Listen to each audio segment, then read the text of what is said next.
झभय झभय घटधस घटधस जबगडदस जबगडदस खा फा छा ठा था चटतौ खा फा छा ठा था चटतौ कपय कपय शशसर शशसर हल हल। ये बात सबकी समझ में आई? मैंने उच्चारण कराया। ऐसा कोई अक्षर हो जो आपसे उच्चारण नहीं हुआ हो? उच्चारण सारे अक्षरों का आपसे बढ़िया हुआ है, पर आपको कई अक्षर ऐसे हैं कि आपके विद्यालय में कुछ और उच्चारण कराया जाता है, मैंने कुछ और उच्चारण कराया है। जैसे ये यहाँ है, इसको बोलेंगे यहाँ, चा छा यहाँ विद्यालय में कुछ भी कराते हो। ये ग खा खा गा गा ग, ये यहाँ भी आया हुआ है। या माल ग, ये उच्चारण का है। तो उच्चारण आपकी सबकी समझ में आ गया होगा। अब दूसरी बात, क्योंकि देखो कोई भी चीज हम सीखते हैं तो सबसे पहले रटते हैं, तो ये आपको रटने पड़ेंगे। और इसके साथ में मैं आपको इन सूत्रों को समझाने के लिए कुछ वाक्य रटाऊंगा। वो वाक्य आपने मेरे साथियों के क्या बोलने होंगे।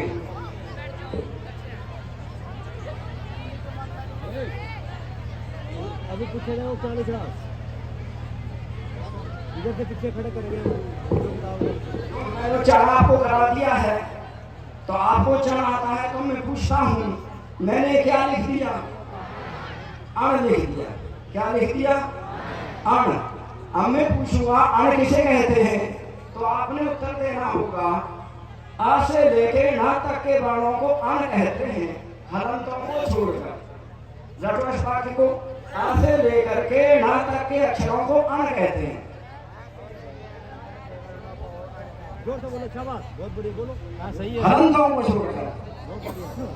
हलंत आप नहीं जानते होंगे।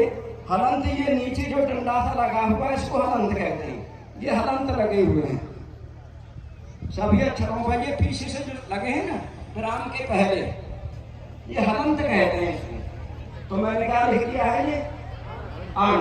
अण किसे कहेंगे बताओ?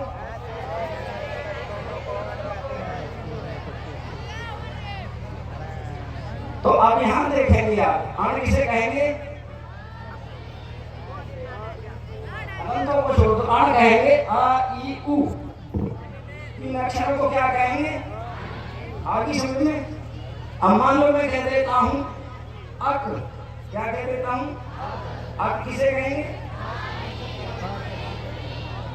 ये अक हो गया। अब मैं कह देता हूं मान लो अच्छा, क्या कह देता हूं? ये अच्छा हो गए। शुरुआत कहीं से कर सकते हैं, लेकिन रुकेंगे हलंतों पर। हम शुरुआत कहीं से कर सकते हैं। मैंने मान लो कर दी, मैंने कह दिया इक, क्या कह दिया? अब ई से शुरू करेंगे, 4 अक्षरों की उ री को क्या कहेंगे? इक कहेंगे। मान लो मैंने कह दिया ए, मैंने कह दिया एच। एक बात बताई थी मैंने आपको, ये बताया था अण किसे कहेंगे, और ये बात मैंने बताई थी। आप इस बात के माध्यम से कितना सीखे? 43 प्रत्याहार बनते हैं। 43 के 43 प्रत्याहार आपने एक बार में सीख लिए। ये ऋषियों की विद्या है। अब जब धातुओं में हम चलते हैं, तो मैं बच्चों को जब पढ़ाया करता था, तो एक सूत्र के माध्यम से मैं उनको कह देता था, मैं 1 लाख रूप आपसे आ चुके हैं। इतनी महान विद्या है। एक बात बताई जाए और 1 से 1 लाख सीख जाना। जो इसमें मेहनत करता है उसको ये पता है कि हाँ वास्तव में एक सूत्र से एक बात बताने से 1 लाख बातें आ जाती हैं।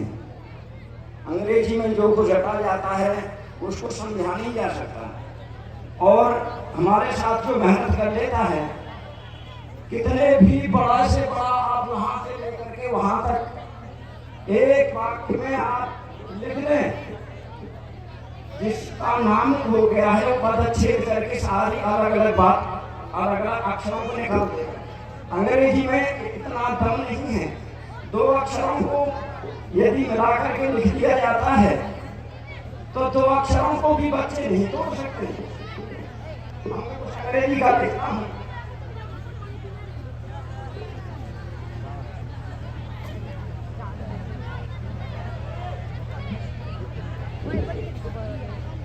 ये मैंने एक वाक्य लिख दिया है, THEEND। इसको भी तोड़ना बच्चों को बहुत मुश्किल होता है। और ऐसे ऐसे बड़े बड़े वाक्य लिख जाए तो फिर तो मतलब ही नहीं, बुद्धि चकरा जाती है। लेकिन संस्कृत ऐसी है, जितने वेद मंत्र हैं एक ही उसमें लिख दिया, उनको भी पदच्छेद आराम से किया जा सकता है।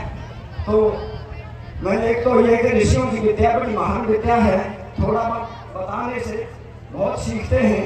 और कई बार जो कहने लगते हैं कि संस्कृत तो बहुत कठिन है।